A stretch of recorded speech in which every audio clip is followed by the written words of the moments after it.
એવા કીર્તન આવે તો કેવું નાચે, દેહાનું ભાન ભૂલી જાય. રાત્રે ઘરે આવ્યા એટલે ઓલીએ ઘૂંઘટ કાઢી નાખ્યો હતો, પણ અંગતજીનું ધ્યાન જ નહોતું કે એની વહુએ ઘૂંઘટ કાઢી નાખ્યો છે, કે મારી સામું જુએ છે, કે હસે છે.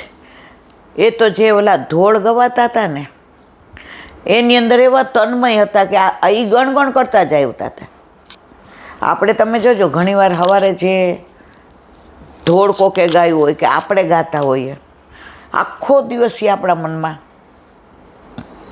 કોલેજમાં હતા ને ત્યારે પિક્ચરના ગીત એવું થતું હતું, પેલા મર્ફી રેડિયો હતો, તો જો આગલા દિવસે બિનાકામાં બુધવારે જે ગીત છેલ્લું હોય એ પછી ગણગણે જ રાખીએ આખું અઠવાડિયું. તો આ તો એનામાં તન્મય હતા. એના વહુએ ઘૂંઘટ કાઢી નાખ્યો, એના સામું હસીને જુએ, કાંઈ જુએ નહીં. એની પત્ની કે આ શું થયું? પછી બપોરે જમવા આવ્યા એટલે પીરસતા પીરસતા કે મારા સામો જ જુઓ. એ ભૂલી ગયા હતા કે આણે ઘૂંઘટ રાખ્યો હતો, આ બધું થયું હતું. એ ઠાકોરજી ને વ્રજ ને ગોકુળ ને યમુના કિનારો ને કદમના વૃક્ષ ને ઠાકોરજીનું વેણું વગાડવું ને કુમુદવનમાં છાક મનોરથ ને એકબીજાને અરોગાવવું ને હાથમાંથી લેવું ને ખેંચી લેવું ને ત્યાંથી ને પેલા સરોવરમાં ગંગા સાગરમાં કૂદી પડ, આ બધી લીલાની અંદર તન્મય હતા. યા શું કહેતી? એ કે તમે ક્યાં જાઓ છો મહિનાથી? એ કે કાનોડાની વાતો સાંભળવા કથામાં, કે તે દિવસે તો તમે એ બધું ભૂલી જા, એ મને યાદ કરવા. હું તો તને કેમાં ગમે છે એ જોવા માટે એકવાર પંડાલમાં બેઠો અને વાતો સાંભળી કાનોડાને. પછી એમ થયું કે તું યોગ્ય માર્ગે છે, હું ખોટા માર્ગે છું. લાજ તો મારે કાઢવાની હતી, મેં ખોટું કાર્ય કર્યું હતું કે સંતોને વૈષ્ણવોને મેં કાઢી મૂક્યા હતા. ધન્ય છે તને ને તારી ભક્તિને, તારા કાનોડાને. અને ત્યારથી ને બે પતિ પત્ની સાથે જ ભગવત ભજનમાં જાય, ભગવત મંડળીમાં જાય, એના ઘરે વૈષ્ણવોને બોલાવે, પ્રસાદ લેવડાવે, લાણી કરે ને આનંદ થઈ ગયો. તુજ સંગ કોઈ વૈષ્ણવ થાય તો તું સાચો, તારા સંગનો રંગ ન લાગે ત્યાં સુધી તું કાચો. આજે આપણા ગ્રુપમાં આપણે કેટીમાં હોઈએ કે કોઈ પણ ઓલામાં હોઈએ, પણ આપણે એવી વાતો કરીએ કે પેલાને એમ થાય કે ના ઠાકોરજી તો પુષ્ટ કરાવવા જોઈએ. પણ અત્યારે ઘણીવાર એવું થાય કે ઓલા પુષ્ટ કરાવતા હોય ને એનાય પગ ખેંચે. શું કરીશ પુષ્ટ કરાવીને? આપણે સેવા કરીએ છીએ બરાબર છે. ઈલાબેન તો જ્યારે મળે ત્યારે બધાની આ જ વાતું કરતા હોય છે. એટલે ઓલા કે ઈલાબેનને ક્યાં આમાં કાંઈ લેવાનું છે, એને ક્યાં ફાયદો થાય છે કાંઈ? આપણા ઘરે ઠાકોરજી આવે, આપણે સનાથ થઈ જાય, મહિલાબેન થોડા કાંઈ લે છે. હા, પણ એમણે તો ભેખ લઈ લીધો છે, આ જ વાતું કરવાની બધાને. હવે જેના ઘરે પ્રભુને પધારવું હોય ને એ મક્કમ રહે, અને જે નથી પધારવું એ હલી જાય, એ સંસારમાં ભળી જાય, અને મક્કમ રહે એ ભવ પાર થઈ જાય. તો પછી આવી ઘણી વાતો ભક્તમાલની, વ્રજની, અને આ બધું જ્યારે રોજ આપણે સાંભળીએ ને આપણો ભાવ દ્રઢ થાય કે પ્રભુનું કેવું સામર્થ્ય, મારા ઘરે મારા માથે બિરાજતો મારો ઠાકોરજી કેટલો સામર્થ્યવાળો છે, એ મારા વશમાં છે. બધા ભગવાન ભક્તને વશમાં રાખે. વલ્લભે એવો પ્રભુ પધરાવી દીધો, કાનમાં કહી દીધું, મારો વૈષ્ણવ કેમ કરવાનું, ફરિયાદ કરવાની નહીં અને એના દોષ સામું જોવાનું નહીં. આવો પ્રભુય ના હોય અને આવો વલ્લભય ના હોય. વલ્લભ વિના આપણે બધાય રખડતા હોત, ભાટકતા હોત, મંદિરે મંદિરે માથા ટેકવત અને દેવે દેવે દીવા કરત. પરમ દિવસે ઓલો છોકરો આવ્યો હતો, 12માનું રિઝલ્ટ છે એટલે, અને એની બેન શું ફાર્માસિસ્ટ હતી ઓલી. એણે ઘણા બધા સરસ પ્રશ્નો પૂછ્યા. એમાં એકમાં મને મજા આવી. એ કે આપણે કેમ વલ્ભાચાર્યજી નથી કહેતા અને બધાય વલ્લભ વલ્લભ કરીએ છીએ, તમે ઈલા આંટી એમ કહો મારો વલ્લભ, મારો વલ્લભ. મેં કીધું હું તો અત્યારે કહું છું મારો વલ્લભ. પણ વલ્ભાચાર્યજી આપ એમ કહીએ તો મને કે, મેં કીધું સરસ. મેં કીધું સાંભળ, હું પોસ્ટ માસ્ટર હતી તો ઓફિસમાં જાઉં તો બધા મને મેડમ કહે, બરાબર, મને કે આ. પછી ઘરે આવું, તમારા છોકરા મને મેડમ કહે? મને કે ના.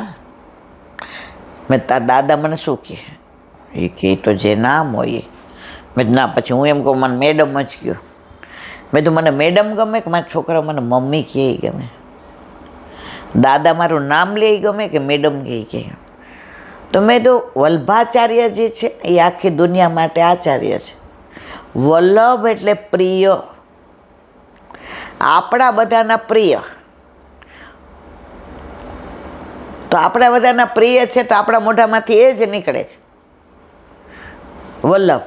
હા, ક્યાંય એવી વાત આવતી હોય, એવી વાર્તા હોય તો મહાપ્રભુજી કહીએ, વલ્ભાચાર્યજી કહીએ,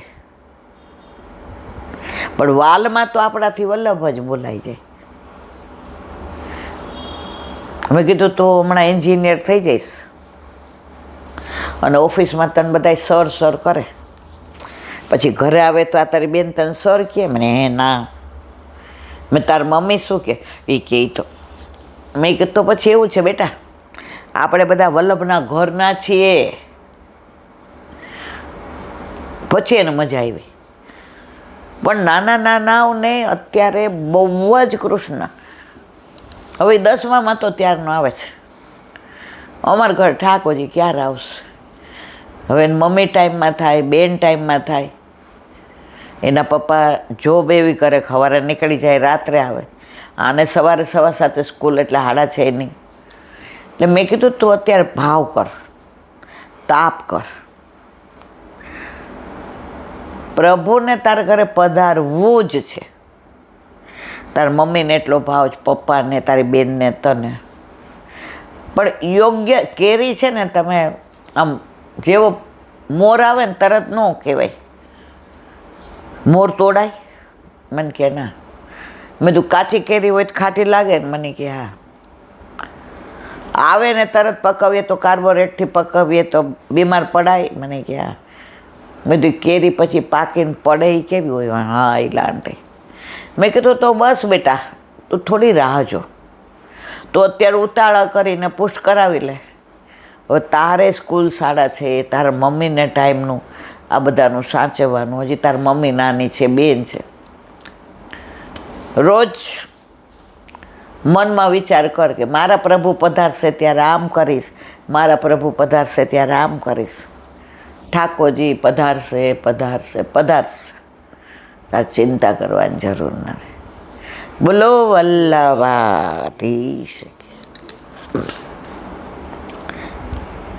વલ્લભાધીશ. વ્રજ વિહાર. નવનીત પ્રિય શાસ્ત્રીને ભગવત સ્મરણ. વ્રજ, આખી જિંદગી વ્રજની વાતો કરીએ, વ્રજ લીલાની વાતો કરીએ, વ્રજેશની વાતો કરીએ, વનમાળીની કરીએ, વિઠ્ઠલની કરીએ, વલ્લભની કરીએ, વિરજાની કરીએ, વનની કરીએ, ઉપવનની કરીએ, કરોડો જન્મ નીકળી જાય ને તો એ વ્રજ લીલાને આપણે વિરામ ના આપી શકીએ. એટલી અદ્ભુત લીલાઓ એમાં ગ્રંથમાં તો લખેલી હોય છે, એના સિવાય વ્રજવાસીઓના મોઢેથી સાંભળવાનો બહુ આનંદ આવે. એક તો એમની વ્રજ ભાષા, બીજું માઉથ ટુ માઉથ, એ લોકોને જે એના દાદા એ કહ્યું હોય, અને એ જે રસથી કહે. આપણે ઓલા જટારી ધામ ગયા હતા, બરાબર છે,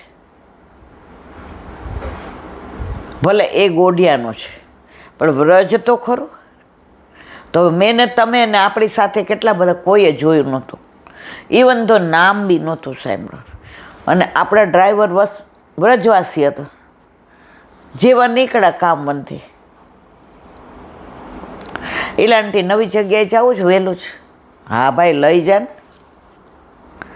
હવે કામ બંધીને 1.5 કલાક થયો, દર્શન કર્યા, અને ત્યાં એ મહારાજ શ્રી આપણી યારે સત્સંગ કર્યો. ગંધમાર્દન પર્વત ને નરનારાયણ પર્વત ને વચ્ચે આવું સરોવર ને મોર એટલા ને કળા કરે ને ત્યાં એવી રોજ ને અને હસન બિહારી ને આહા. મનમાં હતું કે હમણાં નીકળી જશું. ઘરે આવ્યા 10 વાગ્યા. તો આ તો મેં તમને હમણાં 1-2 નાની વાત કરી. તો વ્રજમાં હવે વચ્ચે આપણે ગયા તો મુખરાઈ ગયા હતા. હવે બધાય બીવડાવ્યા, રસ્તા ખરાબ છે ને હલાશે. ત્યારે તો આ ખબર નહીં, મહિનાથી જ હાલવાનું બંધ થયું, ડગલું નથી ચલાતું. મેં તો કાંઈ વાંધો નહીં, ગાડી ત્યાં મૂકી. 1/2 કલાક ચાલ્યા અને જોયા અને દર્શન કર્યા પછી એમ થયું વાહ વાહ. તો વ્રજમાં આ પ્રભુની લીલા સ્થળીઓ ઘણી એવી છે. વ્રજવાસીઓ કે છે અહીંયા તો ઘણું બધું તિરોહિત થઈ ગયું છે. જે અમારા દાદાને એના દાદાએ કીધું હોય, એના દાદાએ કીધું હોય. તો વ્રજને જાણવું, માણવું એ આપણા બસની વાત નથી. આપણે અત્યારે બરસાનાનું અનુસંધાન કરીએ છીએ. હવે આગળ, શ્રી રાધા નામ માત્રેણ મોર્છા પણ માસિકી ભવેત નો ચારિત મનો નામ પરીક્ષિત કૃમુનિ. ખુમારી પણ રાધા ભક્તોની ગજબની. વૈષ્ણવ હોવાની ખુમારી હોય ને તો સૌથી વધુ વલ્લભને ઠાકોરજી રાજી થાય. અત્યારે કોઈ આપણને ગમે એવું કહે ને આપણા ધર્મનું, આપણા ઠાકોરજીને, આપણા વલ્લભનું, તો આપણે હસી દઈએ. કાં શું કામ? આપણો દીકરો 100 ટચનું સોનું હોય ને કોઈ એમ કહે જવા દો ને તમારા દીકરાને ઓળખે, ઊભા રાખીને બૂચી પકડીએ, એ અહીંયા શું કહેતો હતો? જે દીકરા હારે જન્મ આપ્યા પછી 40-50 વર્ષ સુધીના સંબંધો છે. આ જન્મના તોય ખુમારી મારા દીકરાને કીધું. તો આપણા ધર્મને, આપણા પ્રભુને, આપણા વ્રજને, આપણા વલ્લભને કોઈ કેસેનું સહન કરી લેવાનું? એ ખુમારી હોય ને, કૃષ્ણદાસ મેઘનને હતી, સ્નાન કરવા પડ્યા ને વાસુદેવ છકડા શરણે નહોતા આવ્યા, એ સ્નાન કરવા પડ્યા. કૃષ્ણદાસ મેઘન બહાર નીકળે એટલે છાંટા નાખે એટલે ચોવાઈ જાય. પણ વૈષ્ણવ 3 વાર સહન કરે.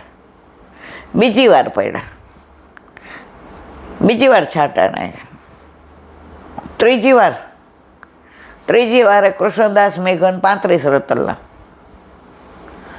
ને વાસુદેવ છેકડા 200 રતલના. હાથ પકડી લીધો. એ કે એ છોડ, એ કે છોડાવ. તરફડિયા માર્યા. એ કે 3 વાર જતું કર્યું. શું કામ છાંટા નાખતો હતો? પણ ભાઈ તમે કોણ છો? હું ને તમે આપણે હોય શું કહે, ઈલાબેન દેસાઈ, હટ આનો જવાબ જો આખો મારી, હું વલ્લભનો દાસ છું. વલ્લભના દાસ કીધું એમાં જ આટલી સામર્થ્ય હોય. ઈલાબેન દેસાઈમાં ન હોય, એને બે કોઈ કહી જાય. આ વલ્લભનું સામર્થ્ય, એણે કીધું હું વલ્લભનો દાસ. વાસુદેવ છકડા કે